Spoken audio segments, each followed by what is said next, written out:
Hello friends, welcome back to my channel.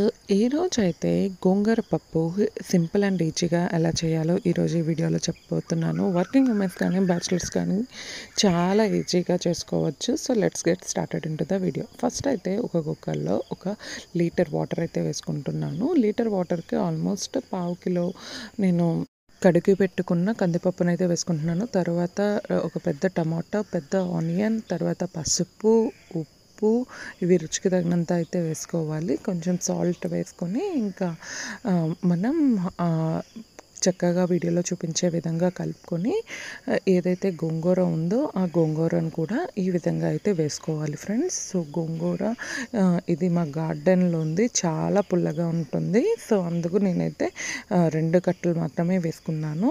ఆ తర్వాత ఇది 3 హై ఫ్లేమ్ విజిల్స్, 2 లో ఫ్లేమ్ విజిల్స్ వచ్చేస్తే సరిపోతుంది. ఆ తర్వాత మనం ఇక్కడ పోపు అయితే వేసుకోవాలి. చాలా సింపుల్ ఫ్రెండ్స్, తొందరగా కూడా అయిపోతుంది. అండ్ పుల్లగా కమ్మగా చాలా బాగుంటుంది గోంగూర పప్పు. సో ఒక్కసారి ఈ విధంగా అయితే ట్రై చేయండి. ఇంకా పోపులో అయితే లాస్ట్లో కొంచెం ఆయిల్, మిర్చి, తెల్లుల్లి వేసుకుని ఇంకా లాస్ట్లో ఈ పప్పు వేసుకుంటే సరిపోతుంది. ఐ హోప్ మీకు ఈ వీడియో నచ్చింది అనుకుంటున్నాను. Thank you for watching my video. Please like it, share it and comment it. Thank you.